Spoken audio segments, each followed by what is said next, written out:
welcome back to another episode with Fight Night Picks. As always, we're brought to you by SimBody. Vertiball is now SimBody. If you head on over to their website, simbody.com, you're going to get all the great products that you know and love, including the SimBody Vertiroller and the Vertiball that you have seen most likely here in studio. Look at that. Place it, lock it, attach it, Vertiball, all sorts of great stuff over there if you want to roll out those old tired muscles and you don't want to go with that old lacrosse ball. They're also coming out with that very new product that you can see right in front of you. And if I head on over to my cart, look at that. I've already got a Vertiball over there. Little bit of a deal right there. And if you hit the try for 60 days risk-free, use the promo code FNP, you're going to get 20% off your order with that code FNP at simbody.com. You're really helping out another local company here in New Brunswick, Canada. Can't wait for it. The new name, SimBody at simbody.com. And as we always say, let's get into it. And welcome back to another episode of Fight Night Picks Kicks. As always, one half your host, Craig Allen. And listen, if you haven't checked it out already, visit our website. It's fightnightpicks.com. All sorts of great stuff over there. You get episodes of Early Stoppage. You've got Joshua Hart, our own guy out in the Pacific Northwest, and he's doing the damn thing with his full card betting guide. Who's he liking? Alex Morono? Maybe the over in the Kop Zhumagulov fight? Fiziev. Wow, that one's going to be a contentious pick, but check that out over on the site. And listen, a little birdie told me that Craig Allen on the show, he's going to be rocking that Fight Night Picks Under Armour red t-shirt. You could too if you head on over to the site. As always, it's fightnightpicks.com. Enjoy the show. We got a big one coming up today, and as we always say, let's get into it. A last look at the big card. Be sure to head into the chat and have your say.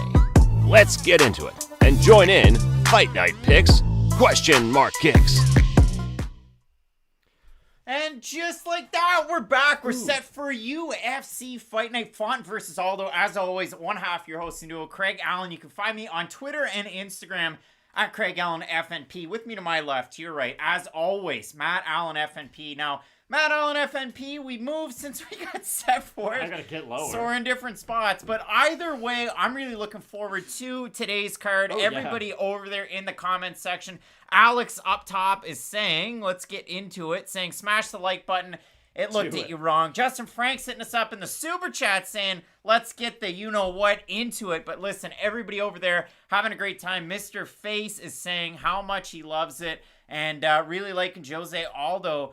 And it's such an interesting fight that he has coming up in this main event. Aldo taking on Font. Matt, I'll let you take it away on this one. Listen, Hype 3 MMA with the classic FMP looking merch. Good. Yeah, I mean, you can find it over on the site. I can't preach that one enough. But Matt, I am really excited. It has to be noted, and I'm sure a lot of you saw this before we started, but there was supposed to be a big-time fight. Jeremiah Wells, Jake Matthews. That fight is off the card. Wells posted about it on his Instagram a number of hours ago. Due to COVID protocols, that one is off. You also had Murzakanov and Vanderaa fall out yesterday. But the 13 fights that are on here, man, they're good fights. They really are. And this is the great thing about this card. It's one of the deeper fight night cards we've had in a little while. And it does have a main event that, I know what I'm about to say, is a little bit controversial. It rivals some pay-per-view main events. Like, that's just how highly skilled both these two fighters are. Jose Aldo still has that sort of aura around him. I know we still get, like, kids on Christmas types of excited when Jose Aldo fights. And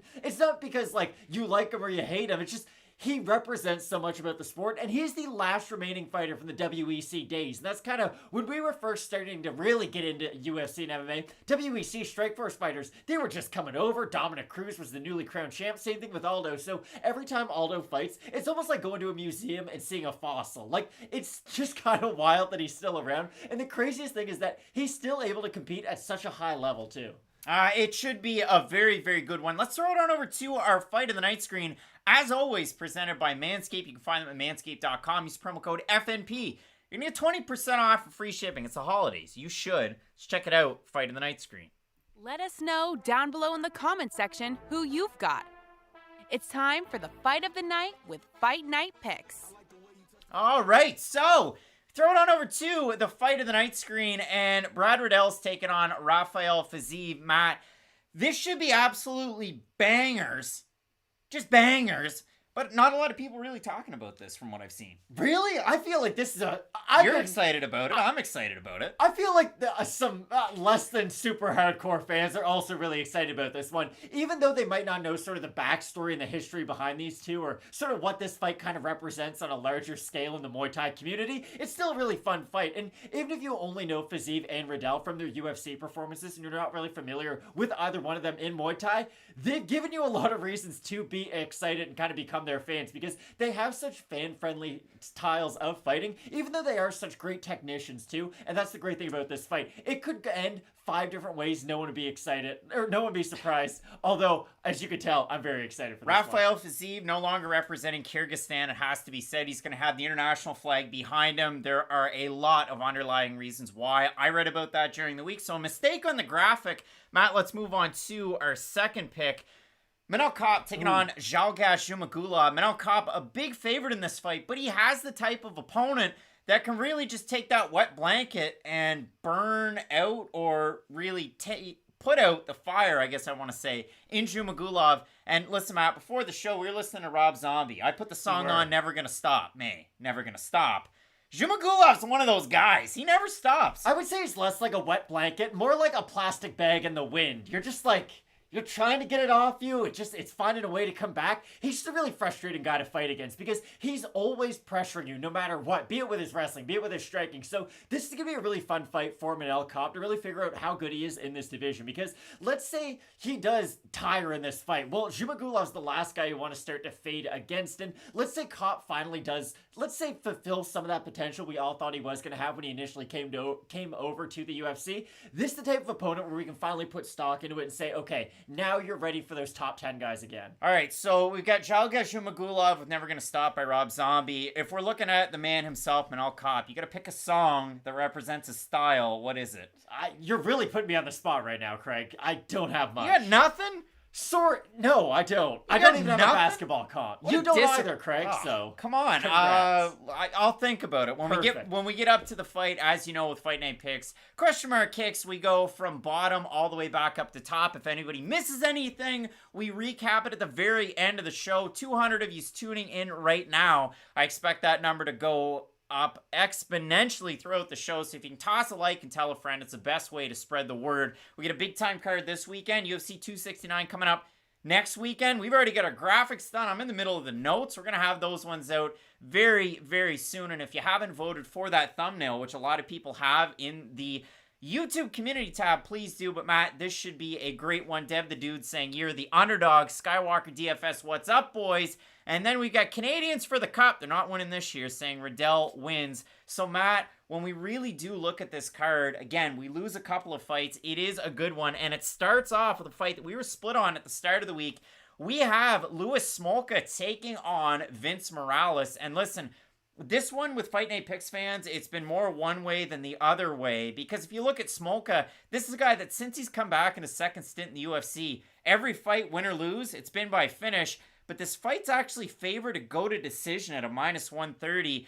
That type of fight definitely favors Vince Morales. You look at the last time that he got finished, it was, well, it's going to happen. When you fight Chris Gutierrez and you get leg kicked enough, you're going to lose. You really are. But for Morales, he's had fights that could have gone either way. He fought Ayman Zahabi. Should he have won that fight? I don't know. He fought Lopez. Should he have won that fight? Yeah, he should have. The judges were the only people on the internet, on the face of this planet, that scored that fight for Lopez. Everybody else and their dog had it for Morales. That's neither here nor there. I look at this fight, Guani Whitecrow saying this looks like a point fighter's dream. But Louis Smolka doesn't fight like a point fighter. He really doesn't. He likes to get on the inside and make fights ugly. And that's just the best way to describe it. I know that's sort of a cheap tagline to describe a guy's fighting style, but it really does fit Louis Smolka perfectly. Because whether it is with his top game, with his submissions and ground and pound, or if it's on the feet with his sort of like squared up stance, because he is awkward on the feet. He's not ineffective. He's not super effective. He's just unique and kind of wonky. And that's the best way to describe what Louis Smolka can do, because all of his skill sets are not really helped by his overall build and body type, because he has a tall, rangy guy, sort of built like Neil Magny for this division, but where his best work gets done at, he gets on the inside, he gets on the clinch, he lands a bunch of body shots. Like, Smolka fights in a very unusual manner, but I do still like him in this fight. I know he has that killer be killed style, but I don't really see him getting finished in this fight, and if he can get any type of top control, Louis Smolka is one of those guys. I know we're going to talk about it more with Brendan Allen later on in this card, but they make great use of their top pressure. They don't just get on top of you, sit, wait for a couple minutes to burn off, and play that sort of, oh, will the ref stand us up? Will the ref not stand us up game? He gets after it on the mat. So I really do think that if Smolka can get 1 or 2 takedowns in this matchup, he'll at least be able to do enough damage and pull away enough so where he'll be able to win this one. To me, when I look at this one, and AJ up there in the comment section, really appreciate you getting the opportunity to tune in finally to Question Mark Kicks. Sean McMahon, Water Under the Bridge, $3 in the super chat. I appreciate you. Thank you, Sean. When I look at this one, Alex is bringing up a good point saying that Smolka is slippery. 74% of the fans at Fight Night Picks over on Instagram have Smolka to win, to 26% that have Morales. I'll give you the votes, 258 to 90.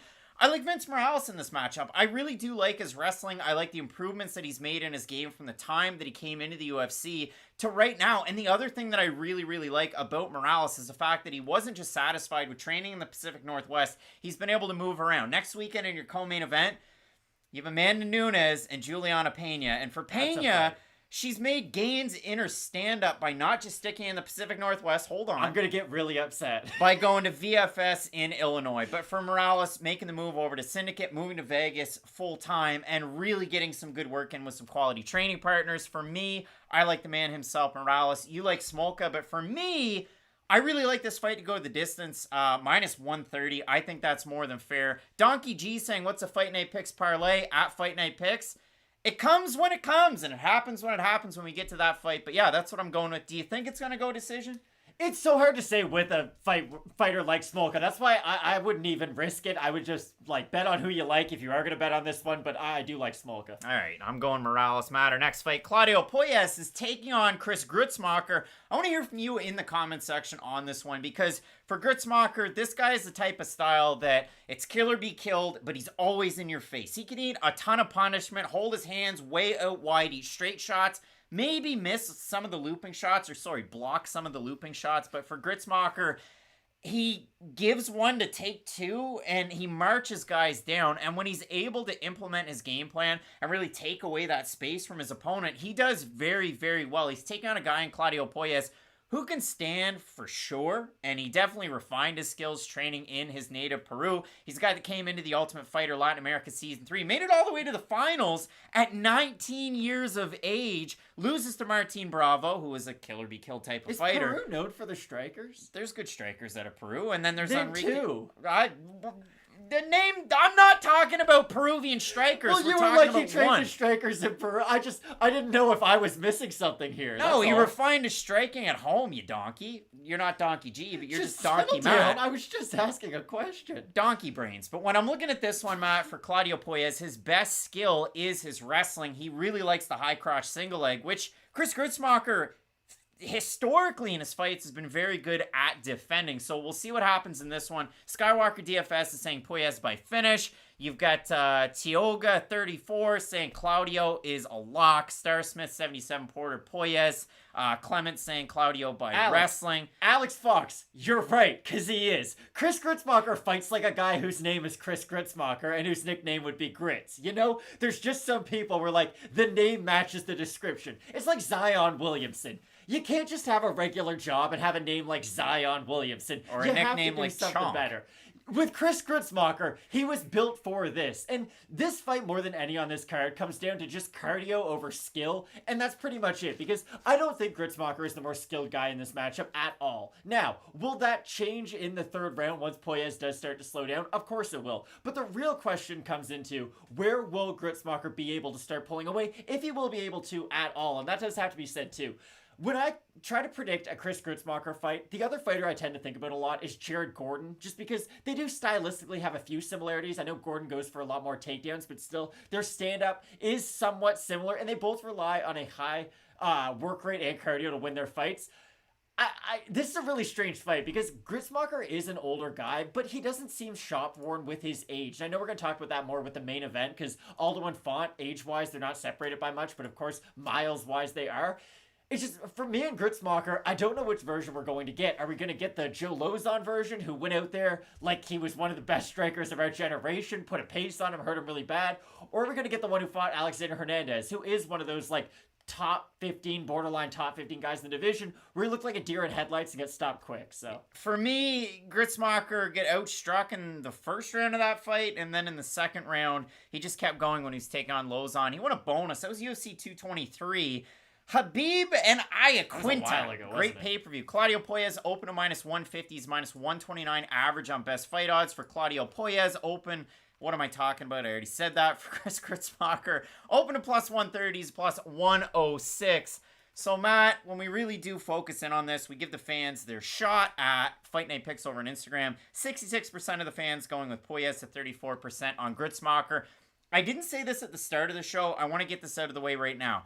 Tons of underdogs with great opportunities on this card. Diehard MMA Clint talked about that this week. Cody Saftik talked about it this week. I talked about it in the full card video last Sunday when we filmed it, but there are a ton of underdog opportunities on this one. So my confidence this weekend, not necessarily the highest, but Matt, when I'm looking at this fight, I've liked Puelles for quite some time. I liked him in his last fight against Jordan Levitt in a fight where it was style against style, and he won that one. Gruetzemacher has better boxing than Puelles, but I think Puelles has a better overall skill set. I like his cardio, and I love the fact that there's fights he's been in and gotten the crap kicked out of him. I mean, who was it? The Felipe Silva fight where his eye was swelled right up. Comes back, wins, and gets a performance bonus.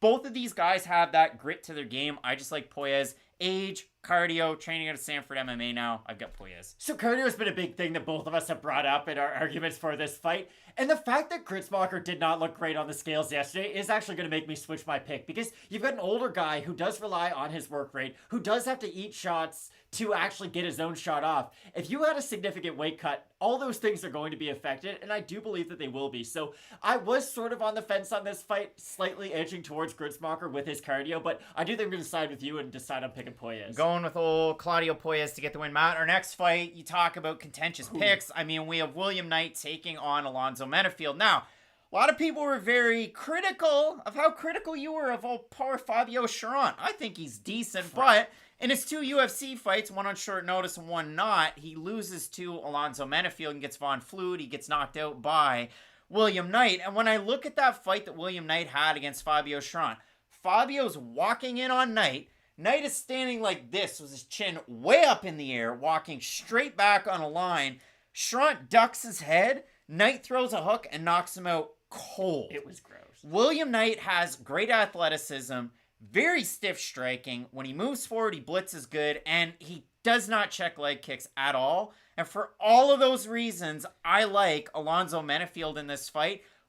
But there's a giant caveat. These guys are giant finishers, so maybe if you like the under 2.5 rounds, go with it. But I like Alonzo Menifield because he throws kicks, and he's a little bit smarter with the shot selection. It's a dangerous fight for him, though, and I think we can both agree on that, because William Knight does have that, like, next level, we don't see this often type of power. It's just, he kind of lacks some of the intangibles around that power. Like, this is always the critique against Deontay Wilder, especially before he fought Tyson Fury. It was that, yeah, the right hand's great, but he doesn't really have the weapons to set up the right hand. And with William Knight, it is sort of similar that way. Like, he relies on his opponent to make a mistake, and that's when he's able to end the fight with his big power, more than him going out there, working behind the jab, trying to do something different, and then landing his big power afterwards, like, I don't know, Gennady Golovkin, just to bring up another boxer. So, with Knight, if he was able to start working behind his jab, throwing like a nice left hook to then set up his right hand, then I would like him more.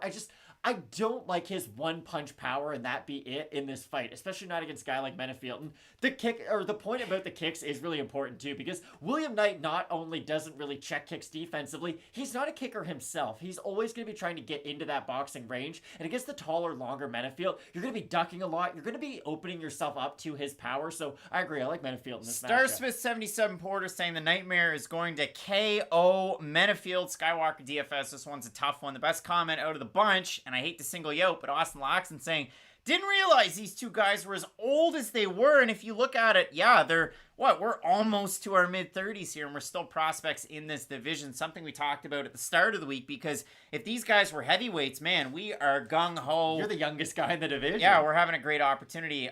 It's time for sports, saying, think Menifield takes advantage of Knight's defense or lack thereof.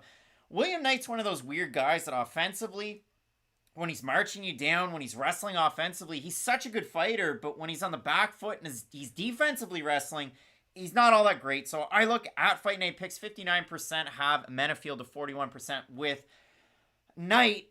Let's give Knight his due, though, because, again, I activate A saying not touching this. Me neither. Like, I'm just going to sit back, watch it, pop and popcorn. But if we're giving Knight his due, what does he have to do to get a win over Menifield? Well, it's as simple as this.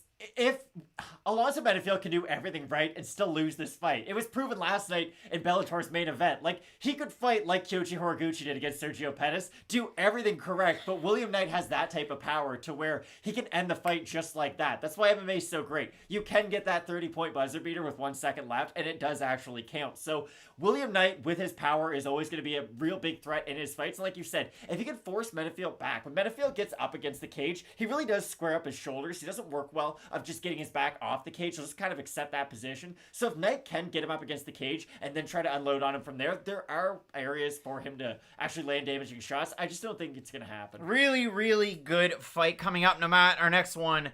Cheyanne Vlismas taking on Mallory Martin. You let us know in the comments section. It's Colorado Wrestling versus Florida Taekwondo. How many times have we said that? I mean, so many great strikers in this division. As many as there are in Peru? I don't know. We'll have to see what happens. But, Matt, when we do look at this one, it is a good fight. It's just such a clash of styles. And for Martin, she got Rose Namajunas ready for her last title fight against Zhang Wei Li not that long ago. She's training with such a good group of fighters at elevation, or, like way above sea level. We're not Cain Velasquez here. And if you look at it for Cheyanne Vlismas, well, she's been training out of Extreme Couture, and she's been there for some time. You look at her last fight against Gloria De Paula. Hey, a little bit of a deviation from the mean. We're knocking her out. We're getting a performance bonus. So a big win for her. Whereas for Martin, she's definitely taken on the better level of talent from the time that around when she turned pro. I mean, fighting the Macy Barbers of the world when they're both very young, to now where Martin's taking on, again, more good competition. The Polyana-Viana fight, though. That was bad. What are we doing here, as Brenton Schaus would say? And you look at it, she gets caught. She gets the fight exactly where she needs it, where ground and pound is very good. And then she gets submitted because Polyana-Viana is going to submit you off her back. That's what she does. This is the problem. Submissions off your back are really, really hard to do at MMA. You know how I know that? They never happen. Like ever. And the only people who do pull them off are guys like Brian Ortega, Tony Ferguson, Fabricio Verdum. You understand what I'm saying? Some of the great grapplers of our time. I don't think Polyana-Viana's in that discussion. Remember when she beat up that guy on the street? I do. That was weird, though. That's all I'm going to say about that. That was just weird. But what I'm saying is, I really do question Mallory Martin's defensive grappling and her defensive jiu-jitsu, because she could be the greatest wrestler in the world. Look at Sarah McMahon's career. You could be really good at wrestling, but if you do lack defensive grappling ability, you're always going to be sort of a step and a half behind your opponent, because someone who's only basic at wrestling but really good at jiu-jitsu, they're going to be fine at taking that or giving up the takedown to just end up on their back and then out-grappling you from that position onward. Mallory Martin is kind of in that category where, yeah, you're good enough to take down your opponent, but are you good enough to then control them, to then pass the guard? Not really. And when you do go for any of those things, that's when you create separation and when her opponent's then able to scramble from the bottom and end up on top. And with Cheyanne, listen, I've been quite critical of her throughout the week, I guess, just because everybody likes to talk about the fighter they think she's going to become, but I do think that there are some glaring flaws in her game right now that do sort of need to be tended to, because she just throws really, really hard on a lot of her shots. And Macy Barber's kind of proven that too, where you can throw really hard, and yeah, when you hit people, it's going to hurt them, but it's that aim small, miss small, aim big, miss big. When you're throwing these fight enders in the first round, Gavin Tucker is the best example. I know I've gone on a few tangents, but Gavin Tucker fought Sam Sicilia, did everything perfect, and was a very, very smart fighter in that fight. Then he fought in his home country again on a big pay-per-view card against Rick Glenn. This is a big opportunity, and he went out there and tried to knock him out with every single shot he threw in the first round. And you could tell that by the end of the first round, this guy who had great cardio his first time out looked exhausted. That's what I worry about with Vlismas. If she ever does fall in love with her power and just starts going out there trying to knock people out, that's what I'm going to worry about her, because I do think that there's a promising prospect there if she's built in the correct way. I don't think any of that matters in this one. It's going to be pitter-patter Vlismas against Mallory Martin, who, listen, I found this very interesting when we were getting ready for this fight. The fact that she moved, and now this was a number of years ago, but she got a scholarship to go to Tiger Muay Thai in Thailand, trained there for a couple years, worked her striking, but it just hasn't worked. Like, her striking defense isn't the very best. So for me, I've got Vlismas in this fight. The fans, Matt, at Fight Night Picks, 77% have Vlismas to 23% Martin. But you know it's going to be one of two things. Martin's going to get the fight to the mat. Vlismas can't get back up. And listen, she struggled so much with that high judo throw from Montserrat Conejo, where we don't normally see that in not just MMA, but even women's MMA. You see a lot of upper body throws, like the Ronda Rouseys of the world, but you don't really see it as much anymore. Montserrat, a little bit of an anomaly there. Do you think that Martin has an opportunity here, though? Oh, she definitely has an opportunity, because this has to be said. These are two prospects that we don't really know a lot about yet. Like, yes, I can tell you what I think they're both going to do, but they're both on, like, the second hole of their MMA careers, if you will, to put it into golf terms. Like, they still have a long ways to go, so basing it off what we know, yeah, Mallory Martin could go out there, get top position, and just kind of hold it throughout a few rounds. But that's the big thing, and that's what I always go back to. Martin isn't the most active fighter on top. We talk about Luis Smolka, we talk about Brennan Allen as the second they get it to the ground, they're going to try to make something happen. With Martin, I almost think that her inactivity could actually help her a lot in this matchup, because if she doesn't do anything, she's not going to give Vlismas the ability to pop back up to her feet, to create that separation. So I do think the area is there, but I think Vlismas' athleticism is going to be able to get her up to her feet at least one time, maybe twice. I don't care about her technique. I just think she's going to be able to get up to her feet a couple of times throughout this fight, because that's how little I credit Mallory Martin's top position, I guess. All right, Matt, our next fight, we have Brian Barberena taking on Darian Weeks. Matt, Darian gets a big-time opportunity. We had a video on this as soon as it was announced, because for Barberena, he's supposed to take a fight against Matt Brown. And then a week and a half ago, that fight was canceled. But they decided, you know what, Brian, we're going to put you on a plane, we're going to send you to Vegas and just sign the contract. And Darian Weeks gets a big-time opportunity coming out of a smaller gym in Missouri. But this is a guy, I mean, we focused on him quite a bit. 15-3 as an amateur, IMMAF experience as a pro. He's undefeated, plenty of wins by finish. And he's so much fun to watch. Deb the Dude has Weeks.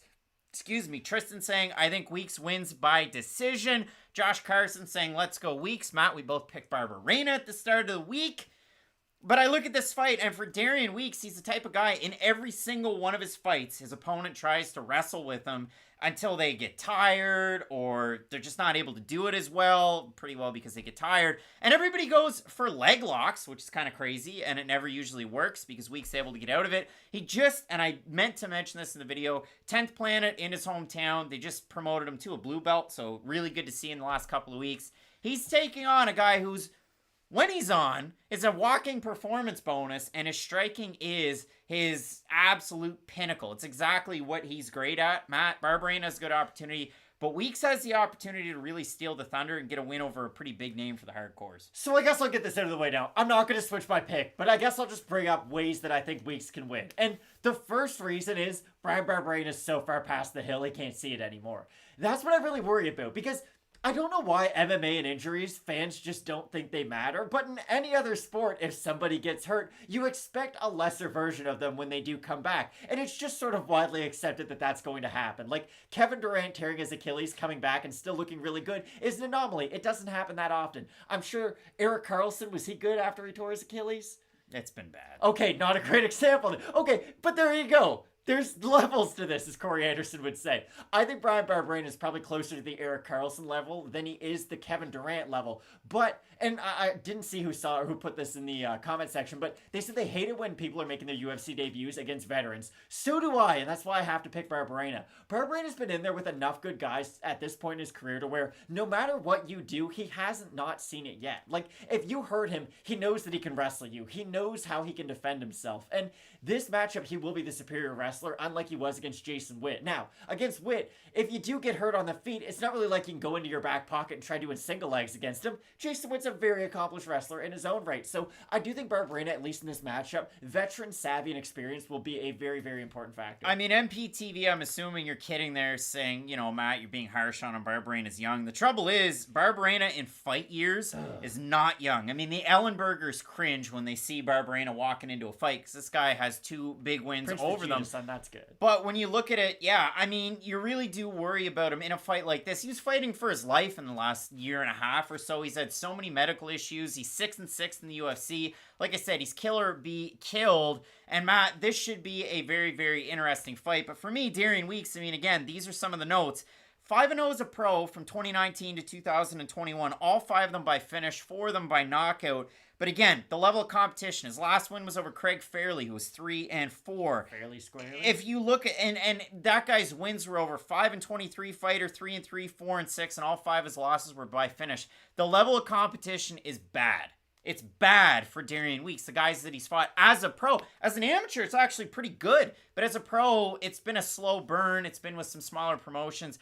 I really do like Darian Weeks as a fighter. I'm glad to see him in the UFC. He was supposed to fight on Contender Series this past summer. His opponent ended up getting another fight. His opponent wins in the first round, and then he gets popped for, what was it? I want to make sure I get it right. Drostanolone, so probably a good thing that Weeks didn't take that fight. But again, 52% of the fans at Fight Night Picks have Barberena to get the win to 48% that have Weeks. And if we look at the odds for this one, Matt, I mean, Barberena, a slight favorite, open to minus 175. He's a minus 134 right now. Weeks open to plus 150. He's plus 112.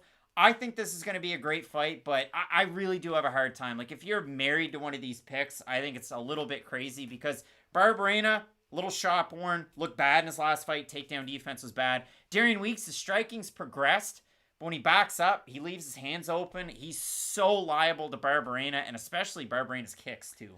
Barberena lost to Vicente Luque. What would happen if Darian Weeks fought him?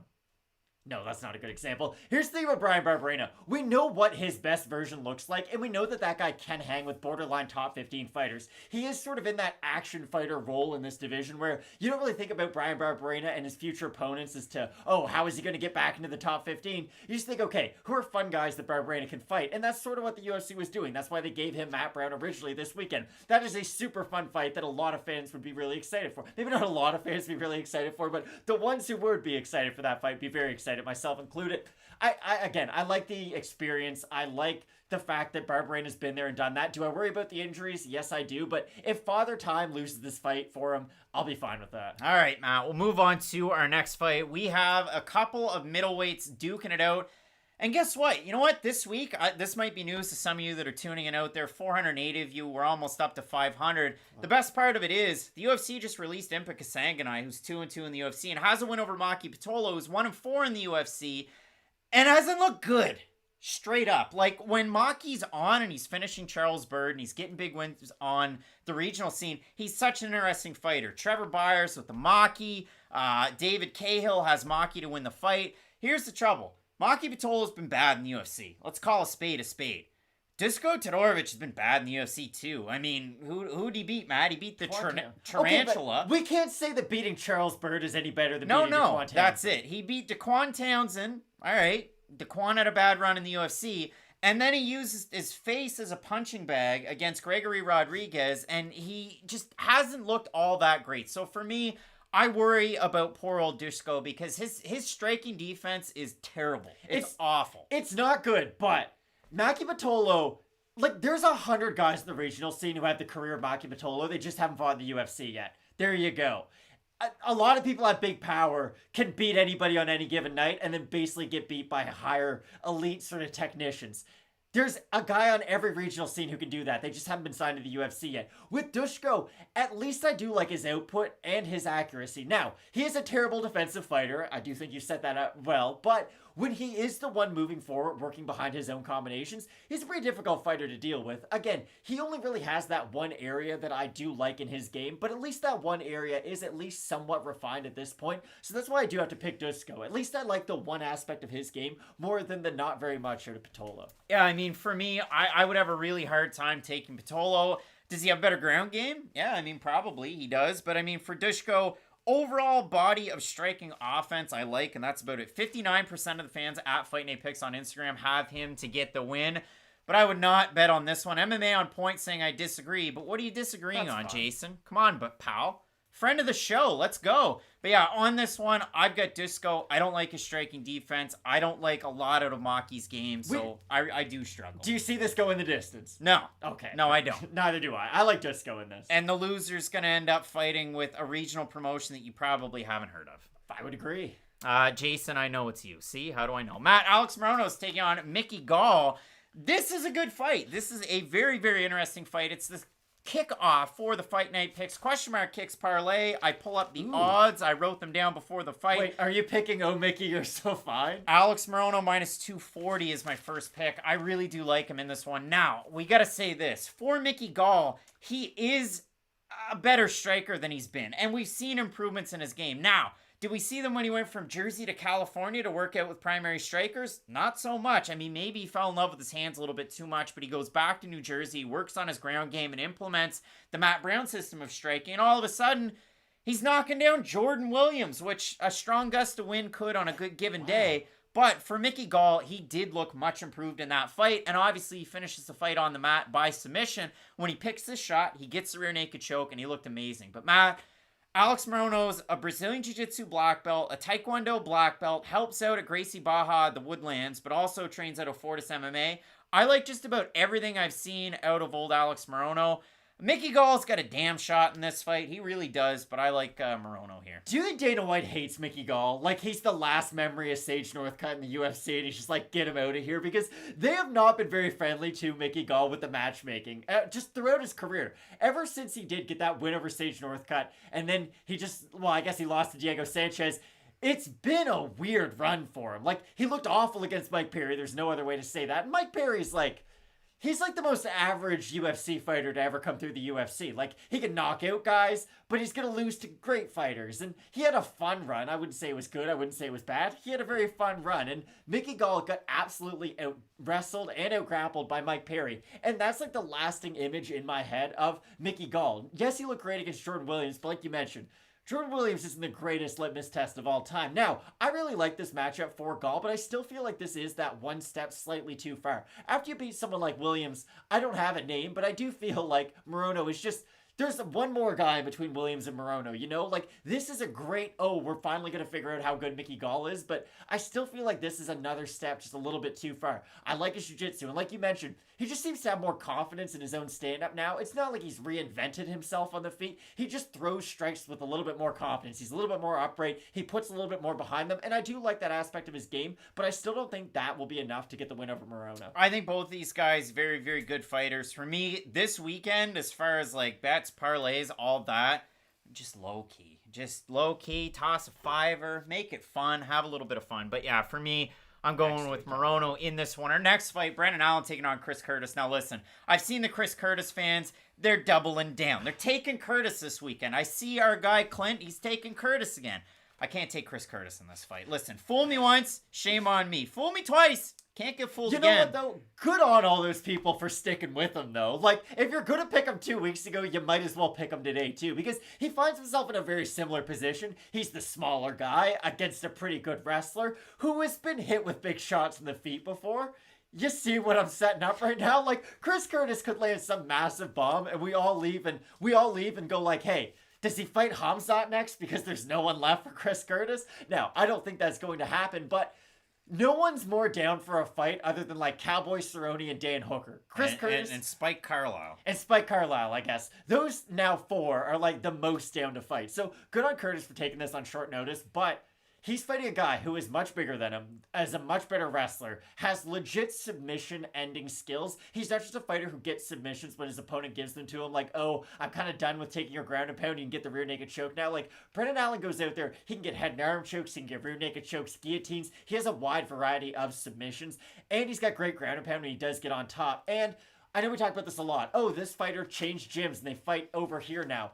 Brendan Allen, after he went to Stanford MMA, has done a really good job at slowly implementing their sort of system into his game. He doesn't just now go out there and start fighting like Michael Chandler throwing bombs. Like, he's just a lot more defensively sound on the feet, and he'll implement his own kick now. So I really like Brendan Allen this match. Well, I mean, Allen was getting ready for Brad Tavares. Tavares falls out. Then he's getting ready for Roman Dolidze on short notice. Dolidze out. Now you get Chris Curtis, a guy who...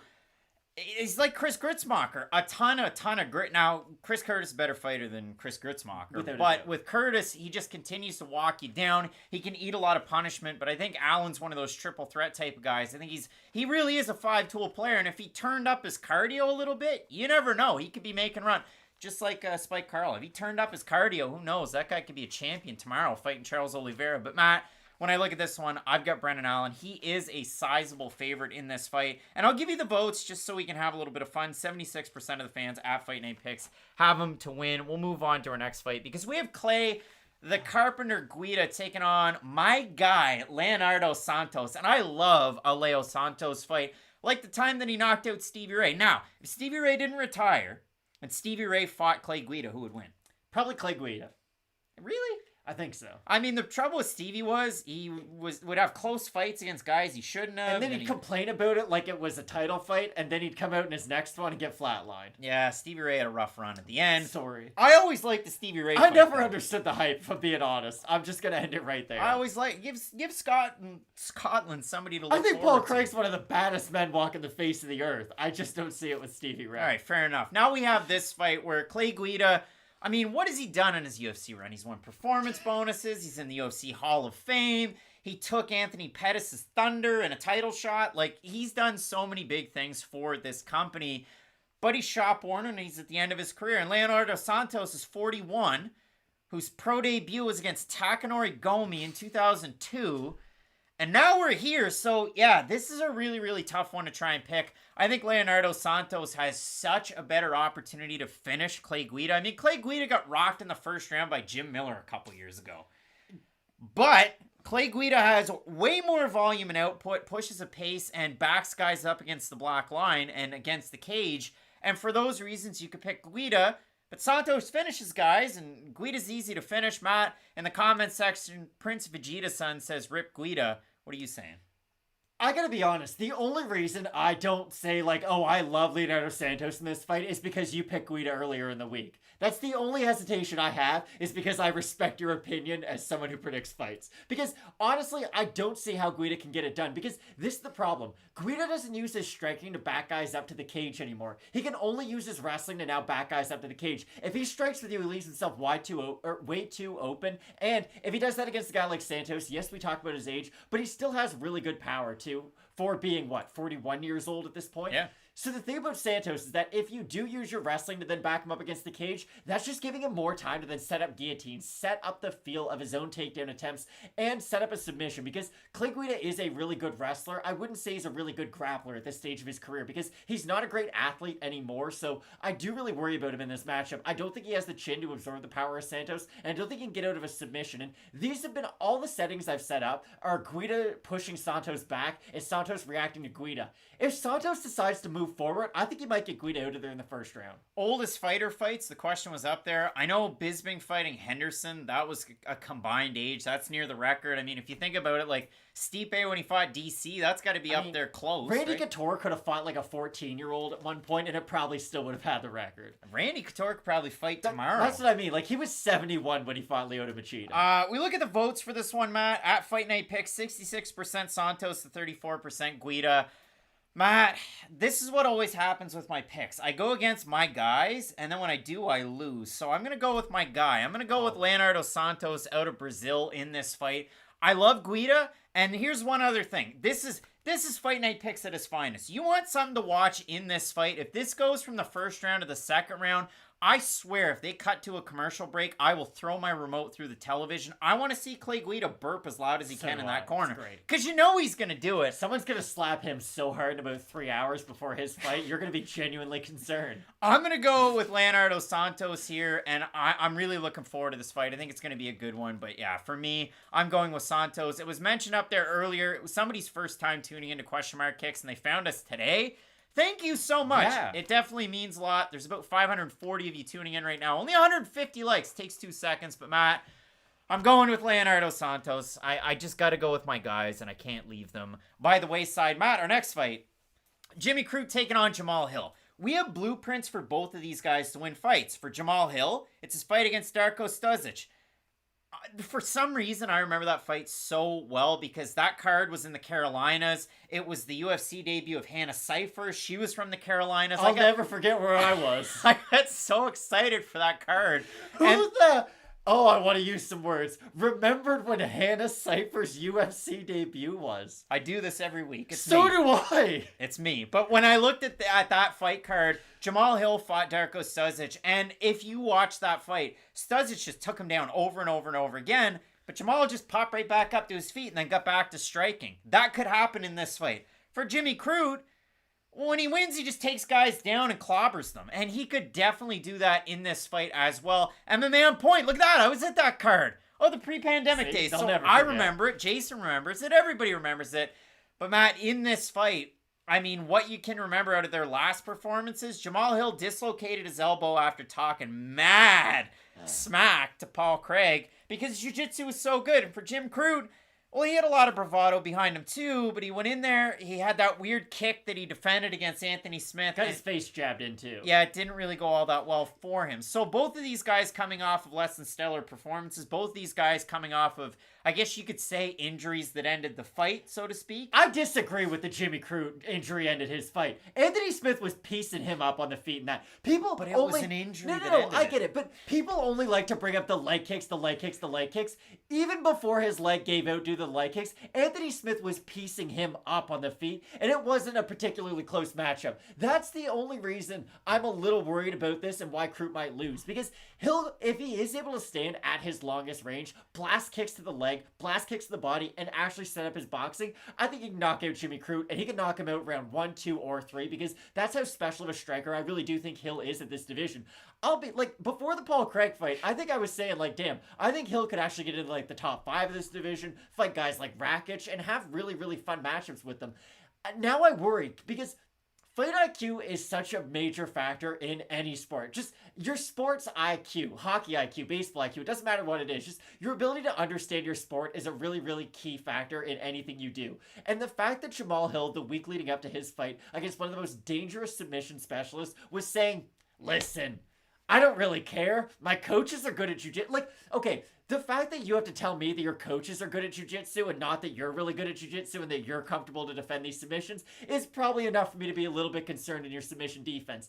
That's why I worry about him in this matchup. Let's say Jamal Hill today is thinking, okay, I can give up one takedown against Jimmy Crute because that one takedown might not be enough for him to submit me, ground and pound me, whatever. I'll then be able to get up to my feet and do some damage. Those are things that are going to worry me, and that's the thing about Hill. Hill just sort of seems like so indifferent to everything that's happening. Now, let's say he does defend an early takedown, go out there, knock out Crute, and really start to put together some of the building blocks that we thought were there for him, then yes, maybe I'll get back onto the hype train, but I don't think he's got it today. Question up there in the comments section earlier, I just wanted to respond to it. Have I ever been to Holton, Maine?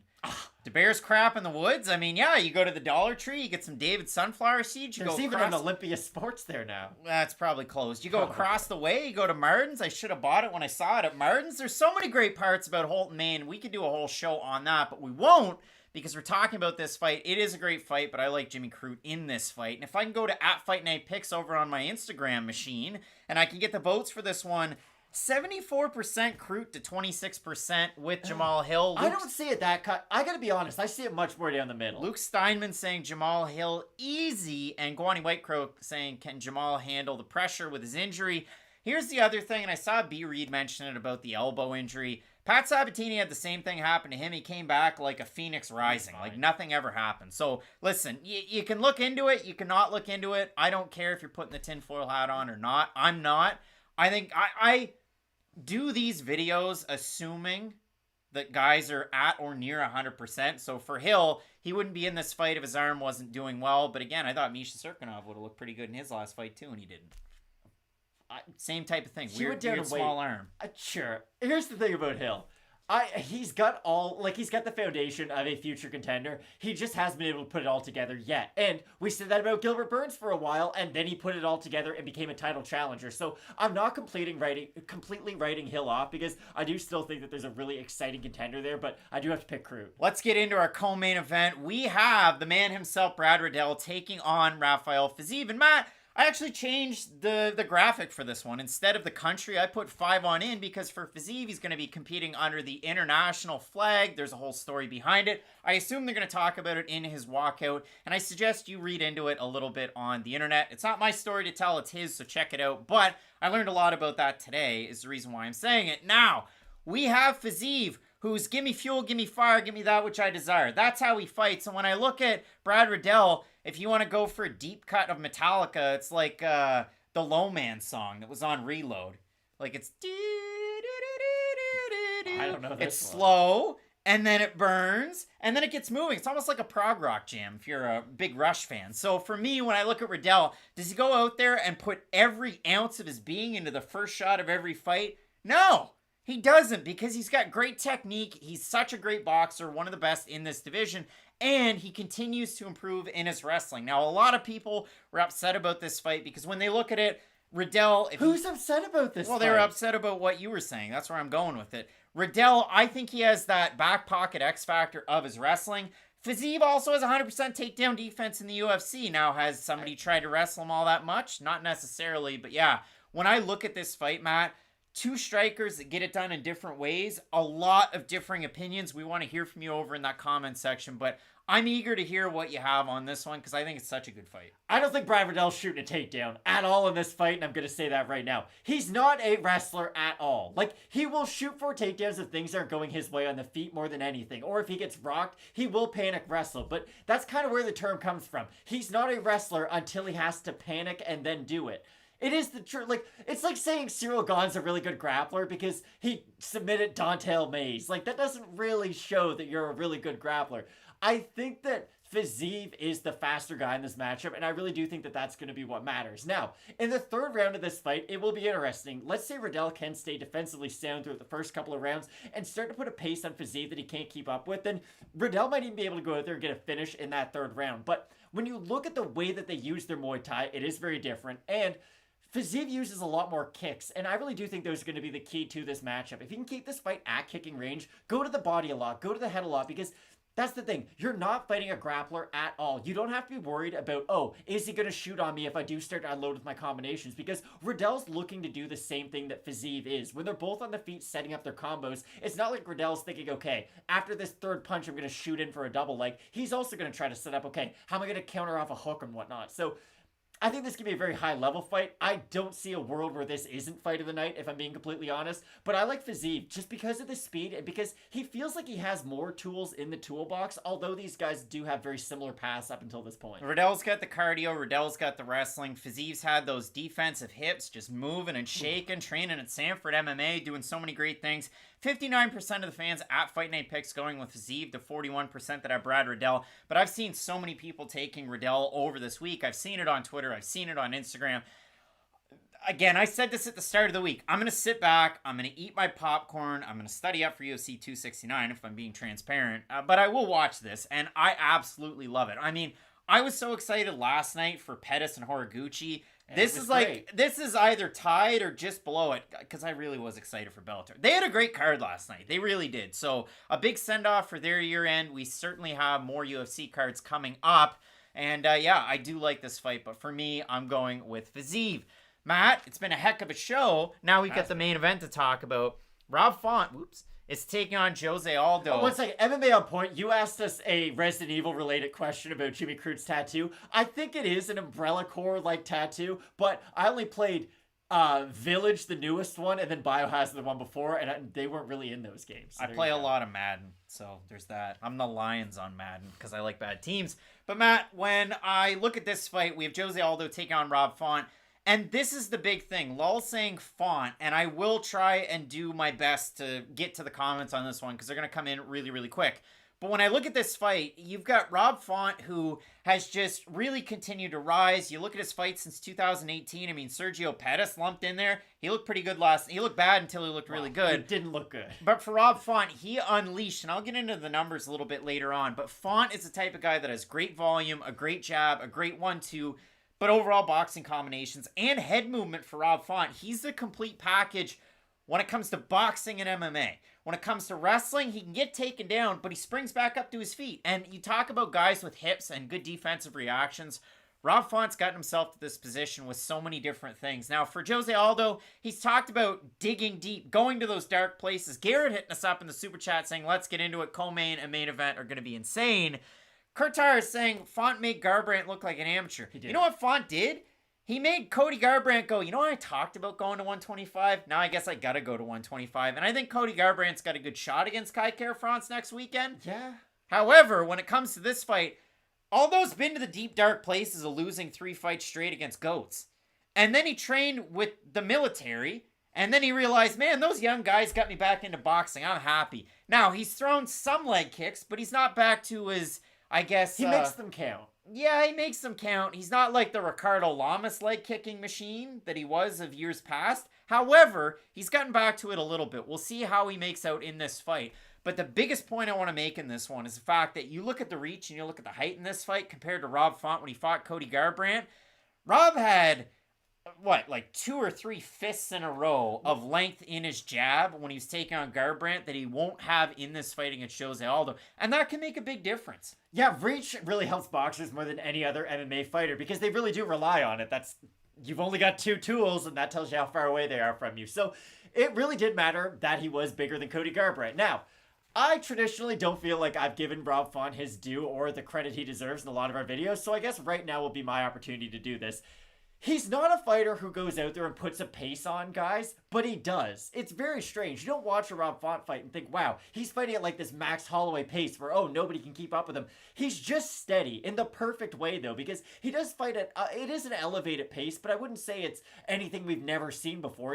It's a pace that he knows he can keep comfortably for 25 minutes. And he's not somebody who has to throw a lot of power to get a knockout shot or even a knockdown shot. He just trusts his technique. He has really clean hands. And I guess that's probably the best way of saying it. His technique's just very clean. There's not a lot of these wide looping shots a la Vanderlei Silva in the mid-2000s. It's all very down the middle. And when he does throw his hooks and overhands, they're all set up by other shots. And that's what you love to see out of someone like Rob Font.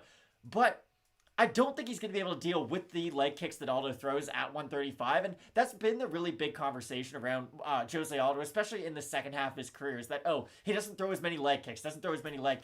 That was the truth, especially when he was on that losing streak, but since he's gone down to 135, they have come back into his game at least a little bit. I do agree with you. I don't think we're ever going to see sort of the 100% prime full volume Jose Aldo leg kicks, but he proved it in the Petr Yan fight. He can still throw them, and they still have a massive effect on his opponent because he forced Yan, who really only fights orthodox, or up until that fight, most people thought he did, and then he forced him to become a southpaw for the totality of that fight. So I really do like all the in-betweens that Jose Aldo has, and the last thing I'll say too, I know you were really impressed by him when he did this. What did he do against Marlon Vera in the 3rd round? So this is the weird thing. Did Jose shoot for the takedowns, or did Marlon try for the grappling? It was more Marlon than it was Jose, but Jose had the success with it ultimately, and he's one of those guys that's not like Shogun Rua. Shogun's a black belt. Watch out for him. And then, well, listen, Paul Craig's going to submit guys, but you catch my drift. Shogun could get dominated on the ground. What did Mark Coleman do to him in that fight? Broke his arm. He broke his arm. And then they had a rematch, and it wasn't a great fight, but still, Shogun was one of those guys that was always rumored to be a black belt. Not necessarily rumored. He was touted as black belt, but you never really got to see it, and then when you did, it wasn't Craig, what you expected. I'm the only person who says this. Jose Aldo is one of those guys that's black belt, but he never really needs to use it because he's such a good striker. But then when he does need to use it, oh boy, it's there, and it's there aplenty. It's like trying to buy clementines at Christmas. I'm up to my ears in these orange things. But yeah, when I look at this fight, I like Jose Aldo as the underdog, so much so that I have him as the second leg of the question mark kicks parlay. I've got Morono at a minus 240. I've got Jose Aldo at plus 120. You put those together, you rub a little bit of pixie dust on it. It's a plus 212 for the QMK parlay. Matt, I really do like Jose Aldo in this fight. And to answer the question from Edgar Torres, who wants to know if it's Craig in the red shirt, I'm Craig Allen. I'm from Canada. I know with the long hair. And Matt actually, yeah, he's from Canada because he's got a root sweater. And it is a beaver on that sweater because that's their logo and they're very popular up here. So Matt, when I look at this fight, yeah, I get that pride knowledge. Son of Texas gets it. But when I look at this fight, yeah, I've got Jose Aldo for all the in-betweens. But, and I talked about this at the start of the week, and I want to let it be known here because we're all the way to close to the end of the show. I like Leon Kennedy in that matchup. Rob Font's average, his last 3 fights, I did an average from 2019 to now. Font's fought 3 times. His average strikes in the first round is 23. Aldo's fought 6 times in that same time frame. His average was 15.16. I walked in here, Craig was like Carrie from Homeland. There were just strings and wires going all over the room. Pepe Sylvia. Carol! Come on, Always Sunny in Philadelphia. But yeah, for me, I do like Jose Aldo in this fight. So Matt, we'll move up and down through the entire fight card again, and thank everybody so far for tuning in. We'll offer up that final bit of a look through. And Matt, I talked about it. The graphics are done for 269. I've got the thumbnail out there. You can pick between the two, but it's probably going to be number 2. It seems to be like everybody likes that. I think we like it too. But we're really excited about that card as well. So that's a little bit of a teaser for next weekend. Let's go bottom to top. And yeah, Ice Viking, if you're a Canadian fighter out there, UFC, it just seems has something against you, and Bellator seems like a much more accepting place right now. Because Canadians cannot get a win in the UFC, but they seem to be doing great over there in Bellator. There is no Carol in HR. Yeah, Jeremy Kennedy getting a great decision. Well, Hill, too. He knocked out Scoggins. The gentleman with a big win. Matt, Vince Morales is taking on Louis Smolka. We're split on the pick. I've got Vince Morales here. I like Louis Smolka. Again, he's one of the... I don't know. I could put Louis Smolka into his own category, even though he's not one of the top level fighters in this division. And you can't say that about a lot of people. Most people who fall outside the rankings fall into sort of a niche. Oh, they're a wrestle boxer. They're a Muay Thai fighter. But Smolka does have that sort of unique blend of skills, and I do like him in this fight. The question was there, is it more realistic for Font to win by decision or finish? I think decision. It's just so hard to say, because for me, the fight comes down to how much damage has Jose Aldo taken in his career up until this point. Like, if you think Aldo can go 3 rounds, then you think he can probably go 5 rounds. All right, Matt. We'll move into our next one. We have Claudio Puelles taking on Chris Gruetzemacher, a guy who looks a little bit like Clay Guida with the hair, but at the same time, I think Chris Gruetzemacher could fight 3 fights before this fight against Claudio Puelles and still have the withstandability to last until the 3rd round. Let's hope none of them are against Alexander Hernandez. But I like Claudio Puelles in this fight. I like Gruetzemacher, but with the tough weight cut and with his over-reliance on cardio and ability to take a shot, I don't really like him with that weight cut, so I did switch to Puelles. Alonzo Menifield taking on William Knight. I've got Menifield, but no real confidence in it. Exactly. This is one of those fights where Menifield could be well on his way to a 30-27. You're getting up to go grab a drink, then all of a sudden you hear from the other room, oh my goodness, it's over. And William Knight scored some massive knockout, but I do like Menifield. All right, Matt. Cheyanne Vlismas taking on Mallory Martin. Not a ton of confidence, because again, Martin has wrestling, top pressure, ground and pound. That's how she wins. Cheyanne Vlismas, great striker, not all that great on the ground. So for me, I like Vlismas in this one, but again, not a ton of confidence in it. Yeah, I'll go with Vlismas, but yeah. If you put money on this fight, I don't know what you're doing. Brian Barberena taking on Darian Weeks. Darian's got a good opportunity as an undefeated fighter to keep that momentum going on short notice, making weight. Darian Weeks, probably one of the most professional people this week. You love to see it. Jared Scoggins is not. So there's that. But I have Barberena in this fight. Again, is he a little long in the tooth at this point in his career with the injuries that he's had? 100%. I like him in this fight because for Darian Weeks, very good striking, sneaky with his wrestling and his grappling, somewhat similar to Matt Brown. Sneaky as in you don't know where it is. And Brian Barberena had a full camp to get ready for Brown, so that's why I like Barberena here. It's tough to only have 5 professional fights and then your 6th fight be in the UFC, and also against Brian Barberena, who's had more than 6 fights just in the UFC. So I like Barberena not only for his experience, but he does have wrestling if he needs to use it. He can volume strike, he can strike for power, he can really mix it up no matter what, so I do like Barberena, but the injuries could have taken their toll on him by now. That's it. Maki Pitolho is taking on Dusko Todorovic. Dusko blocks punches with his face and nothing else, and no striking defense, but Maki is 1 of 4 in the UFC, and it's been a bad run. And Charles Byrd had a bad run in the UFC. So, Matt, who would win, Daquan Townsend or Charles Byrd? I mean, straight up, this is... Probably Daquan? Nah. No? Charles Byrd went after it in his fights in the UFC, and Daquan kind of stood back with his head great. up. When I look at this fight, I've got Dusko, but again, this is another one, like I'm sitting there taking my notes for 269. It's like spinning a roulette wheel, like red-black, and it's just one of these guys going to get knocked out. That's pretty much it. That's all I feel confident in saying, but no, I do like Dusko ever so slightly. Matt, our next fight, Alex Morono is taking on Mickey Gall, and it's brought up in the comments section. I did make a mistake. Manel Kopp and Jalgas Shumagulov. For some reason, I didn't throw that in there. Oh my goodness, yeah. Don't know how that happened. I've got Manel Kopp in that fight. I like Manel Kopp in that matchup. Now, it will be really interesting to see if he can keep up with the pace Here. of Jalgas, just because Shumagulov is one of those weird fighters. He doesn't throw for a lot of power. His technique's not all that fancy, but he just always does a lot in his fights. And for Kopp, we've said this 1,000 different times now, but he's looked good in losing performances against really good fighters, and then he's looked great where he missed weight against someone who he probably should have beat. So there's still a lot of question marks surrounding Manel Kopp. Now, I gotta be honest. I think the best version of Cop probably falls between like 6 and 12. I don't really know if he can crack into that top 5 category, just because right now the top 5 at flyweight are like, they're legit. If you, like, Pantoja might only be the 5th best flyweight in the world right now, and if you've ever seen him fight, he's very, very good at everything. So it just kind of speaks to the depth that this division has, but I will pick Cop. Cop's got really good defensive hips. He's got really good takedown defense. He had really, really good takedown defense when he was wearing wrestling shoes in the ring over with Ryzen in the UFC. It's held up enough. But I really do like his counters, especially when Zhumagulev's in on his entry. So for me, I do like Cop. Charlie Chips, too, says Zhumagulov versus Cop is a bum fight. We have this one as a possible fight of the night. So Charlie Chips, the joke's on you. But Matt, we'll go over to this one again.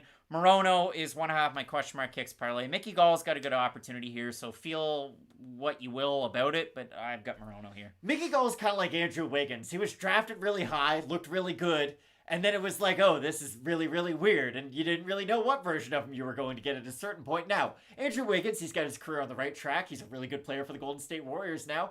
With Mickey Gall, we don't really know. Like, this is sort of his trade to the Warriors, if you will. This fight's going to prove to us if the Matt Brown striking improvements have really paid off. Because I do feel like they've spent enough time together to where we are going to see the full implementation of that striking style. Now, do I think Mickey Gall's going to go out there throwing, like, wild overhands and elbows and nothing else? Probably not, because that would be ridiculous. But I do think he will have another sort of level up in his striking that we saw initially in his last fight. But I still like the well-rounded game of Alex Morono. And the big point that I know you were hung up on, and I agree with it 100%, was that we don't talk about Alex Morono as a grappler at all. We never bring that up in these breakdowns, but he is a black belt in BJJ, and he is a phenomenal grappler.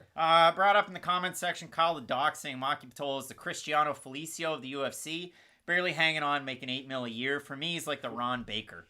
What are you doing on the Knicks, Ron Baker? What are you doing? More than Kemba Walker. Brendan Allen taking on Chris Curtis. I've got Brendan Allen here. Yeah, sure. I do too. He's the way bigger fighter, and I've said this before. I know he lost to Sean Strickland, and I said this before that fight. I still think Brendan Allen's going to be in the top 15 eventually. Like, if you win this fight. Exactly. Like, his skill set's too good for him to just be like, he had 8 fights in the UFC and kind of flamed You mean like Kevin Lee? A little bit, honestly. Like, he's got... Brendan Allen is too good at the things he is very good at to just sort of flare out after 5 or 6 fights. I switched the pick. I've got my guy, Leonardo Santos, to get the win over Clay Guida. It should be a good one. Clay Guida, it's funny. Like, he always has had the long hair, but there's definitely a lot less of it now than there was in his prime. He still has the very high work rate, but I do like Santos in this one. You never know. I mean, if Santos really shows his age, because, I mean, he showed his chin in his last fight, which was sad. It hurt me, right? Only with there. 1 second left, though. It hung on. Yeah, I mean, hey, he could go on a title run like Magomed Ankalaev is now. But, yeah, I've got Santos. Glover Teixeira is older than he is, and he just won a belt. Jamal Hill taking on Jimmy Crute, going with our guy out of Australia. It's Jimmy Crute. This is the hardest pick I had in the whole entire card, if I'm being honest, because I do think Jamal Hill can go out there and knock out Crute easy. I really do. I think he can catch him with one of those awkward, like, lead uppercuts into an overhand. He's got really wonky combinations, and his setups are weird too. But when Crute gets on top of guys, other than Misha Serkinov, who is really, really good at grappling and not much else, it turns out, he normally is able to hold on to them, and he's the much bigger guy physically than most of his opponents. But the thing I do always have to remind myself is that Jamal Hill's way bigger than I always think he is. I don't know if I'm the only person out there, maybe I am, but I think of Jamal Hill, I think of one of the smaller light heavyweights for some reason, and I'm always extremely surprised by how big he is on Fight Night, but I still like Jim Crute. Canadians for the Cup, are you sure that Gall isn't more like the Anthony Bennett of MMA? I'll tell you this, and Anthony I'll tell Bennett's you this one time. 1 point per game. I saw Anthony Bennett throw out a first pitch after he was drafted first overall when the Blue Jays played the Oakland A's, and I was so elated to see him, and now it just hurts. It hurts. He came off the bench and averaged 1 point per game for a team that won the EuroLeague finals. Like, he didn't even get minutes for them. It's Brad sad. Riddell is taking on Rafael Fiziev. Matt, we have the unsexy pick here. We're both going with a guy who, if he wins, is probably going to be more exciting than if Brad Riddell wins. It's going to be exciting regardless. But Fiziev has that massive power and finishing ability. So for me, I've got Fiziev in this fight. But I'm going to sit back and watch it. That's what I'm saying here. This could be a great fight. It's very strange because if Riddell is able to start fighting his way back into this, especially later on in the fight, he might be able to get the knockout. Because listen, if Bobby Green can land clean shots against you, then Brad Riddell probably can too. I'm not taking anything away from Bobby Green. I think very highly of him. But I would say Brad Riddell is at least on his level with his striking technique. The difference is that Riddell needs to get on the inside of guys to really let his power loose. And I don't think he's going to get that opportunity against Fiziev. Rob Font is taking on Jose Aldo in our main event. And these guys, again, when you're talking about it and the way that it's going to work, such a tricky fight. I mean, Rob Font behind the jab, working the boxing combinations. Jose Aldo with his well-rounded game if it shows up. So I can't wait for this fight, Matt. It should be a really good one. Again, final thoughts on this one here. I love this fight for so many reasons. Again, Jose Aldo could win this fight round 1 through 5, and same thing has to be said for Rob Font. The thing I worry about, since I am picking Jose Aldo, is that if he's not able to get on the inside of Rob Font's range, at least early on, is he going to start taking big risks later on in the fight? Because if he does find himself jumping and lunging into the pocket, we saw what happened to him against Conor McGregor. I'm not saying Rob Font's that same fighter, but you get the idea. If you lunge in with your chin moving forward, really good counter strikers, which I would say Rob Font is one of those, are able to capitalize on those types of mistakes. I don't think Aldo's going to have to get that desperate in this matchup, though. I think the leg kicks are going to be able to set up his own offense well enough so that he'll be able to just get rolling and continue from probably the second round on. I've got Aldo Morono in the QMK parlay. The question there from Fearless Red 25, fight companion tonight? No. Oh, son of a gun. I'm going to have to fix it here. I'll make that a little bit bigger. But Matt, the point that I have There's in all one of this... next week, isn't there? There we go. There's one next week. I brought the picture up, but it just wasn't the right size. Now it is. We have excited. Charles Oliveira taking on Dustin Poirier. Such a good fight, and I can't wait to put this video out there. It's such a good card top to bottom. This could be fight of the year. Like, MMA has the MMA gods play this weird trick where fight of the year either happens on the first card of the year or one of the last cards of the year. And I really do think that this main event between Charles Oliveira and Dustin Poirier could result in a fight of the year type scrap. When you look at what Oliveira had to go through to get the title against Michael Chandler, and the same thing, the rise that Poirier's had from being on Fightville all the way back in like 2009 to now being one of the biggest names in the UFC, it's been wild. So not only is the fight great, the storylines are great, the whole card's great. I know you're excited. I think I've showed that I'm excited. It's gonna be a great card. 4.5 stars on Fight Matrix, and I consider their ratings 5 stars fun. in my heart. It's such a good fight, so hopefully you can tune in for all of the UFC 269 stuff. Let us know in the YouTube community tab which thumbnail you want, because the twos have it right now, and the twos are probably going to get it. But I think this should be such a good card, such a good, amount of fights, and really, I think there's 16 ranked fighters on that card. Like, it's absolutely insane. So you can't go wrong there. It should be a ton of fun. And I want to thank everybody that tuned in today with Fight Night Picks, Question Mark Kicks. It's always fun doing these shows. Next weekend, Question Mark Kicks. We've got a big time fight companion that you can check out. MMA on Point. This is the part where you get out of the chat because we're in competition on this stuff. No, I'm kidding. We're all friends here. But I'm looking forward to it so much with 269, Matt, and I can't wait. Yeah, it's going to be a phenomenal card. Again, lightweight title on the line. Dustin Poirier, Charles Oliveira. The fight sells itself. It's going to be a good one. Should be a great one. Thank you so much for tuning into today's show. Again, vote. Check out the community tab. Check us out on Instagram at Fight Night Picks. And as we always say, with Fight Night Picks, let's get into it.